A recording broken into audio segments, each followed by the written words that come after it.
Voilà, salam alaikum, j'espère que vous allez bien, c'est Medicine Definitely et on a toujours avec la série du cours du module de l'anatomie humaine des membres inférieurs et on va entamer aujourd'hui le dernier cours au chapitre de l'ostéologie des membres inférieurs.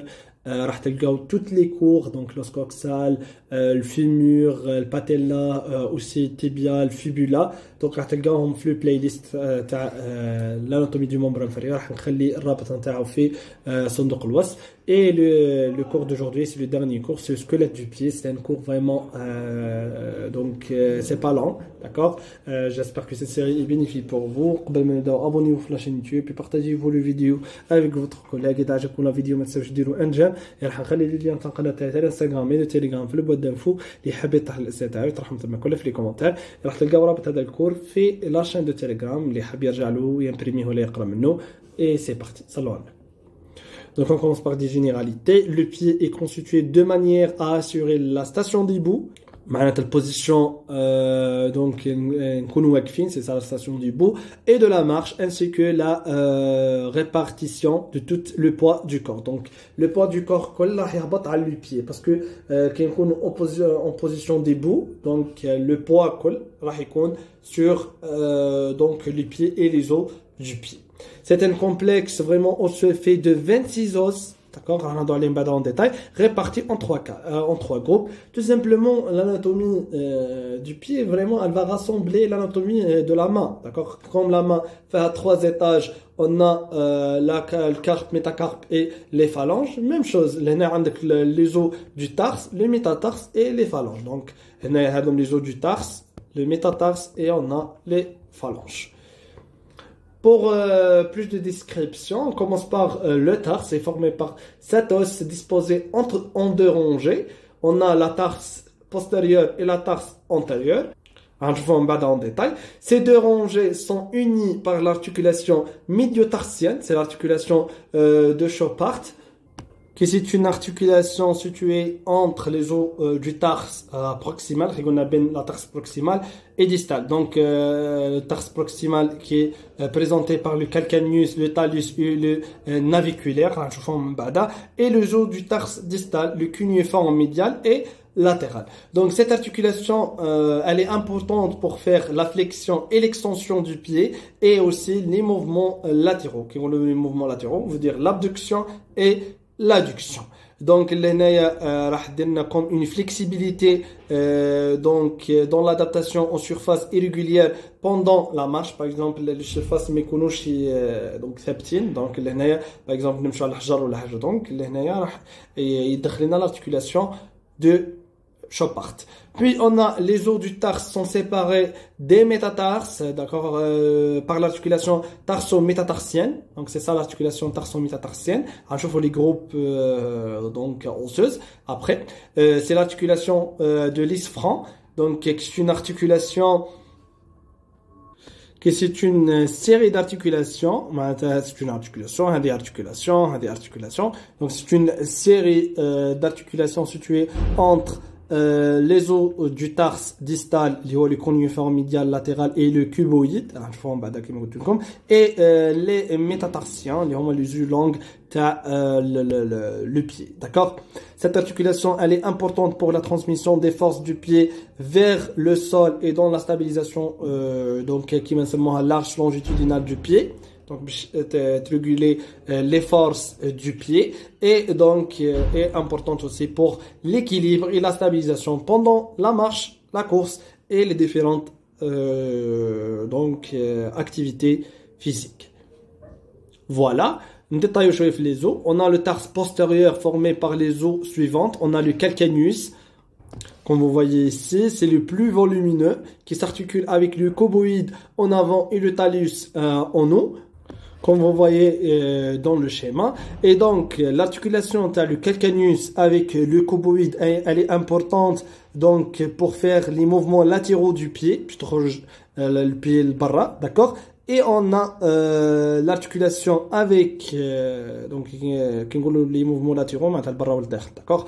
Et pour l'articulation avec le talus au nom, c'est pour la flexion et l'extension du pied, d'accord.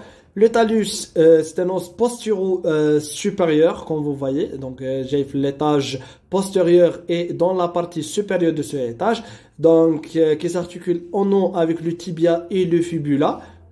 Donc, elle va former avec donc, le tibia et le fibula l'articulation talo-crurale, donc au nom, et on a en bas, elle va former l'articulation donc subtalienne avec le calcaneus qui est situé à la partie inférieure.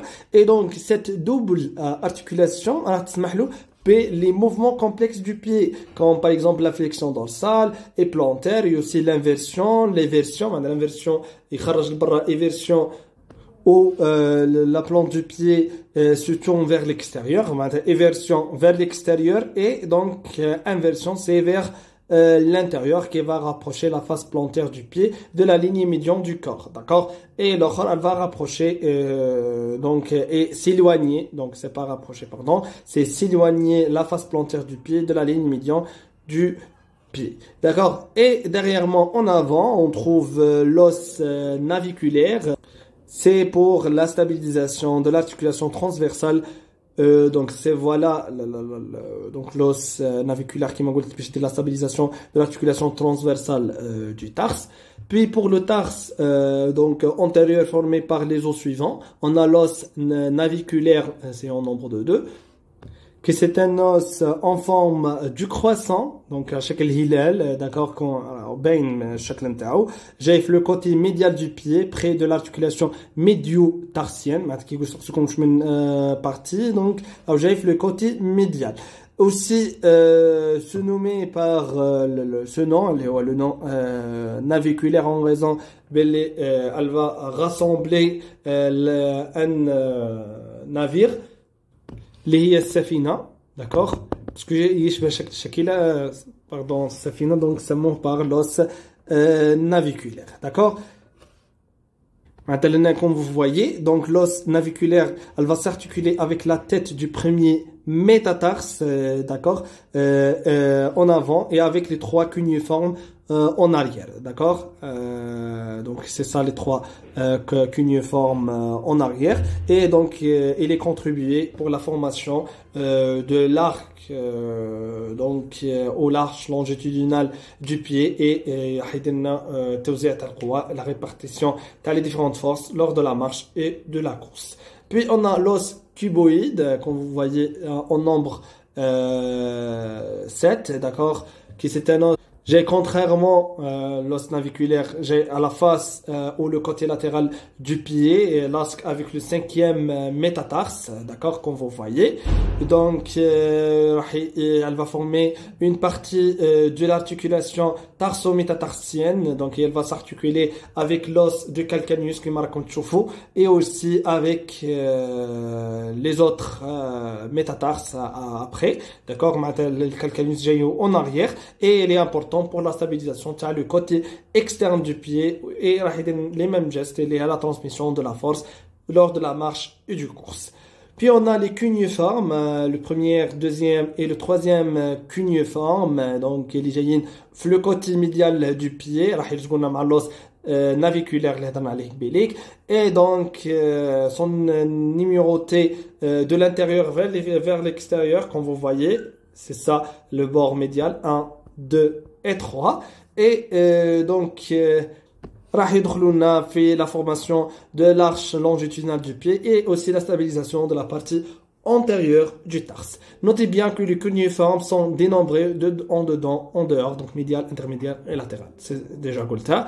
Puis on a les métatarses, ce sont des os longues, paires et asymétriques, composés de 5 os métatarsiens numérotés de 1 à 5, en portant en dedans, en dehors, donc la luxe.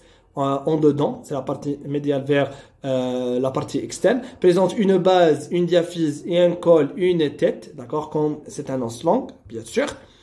Et les phalanges, donc la partie plus distale, c'est un os long, paire et asymétrique formant le squelette des orteils. Donc la sabat al-jlin, c'est même les orteils. Sont en nombre de 14. On a 3 phalanges par orteil, phalange proximale, médiale et ou la moyenne et distale. Et on a deux phalanges, on a l'hallux, d'accord, qui est proximal et distal. Donc présente également une base, d'accord, comme vous voyez, base et une diaphyse, comme c'est un os long, d'accord, une colle et une tête, bien sûr. Merci pour votre attention et on va terminer donc le chapitre de l'anatomie des membres inférieurs, donc le chapitre de l'ostéologie. Merci pour votre attention et bon courage.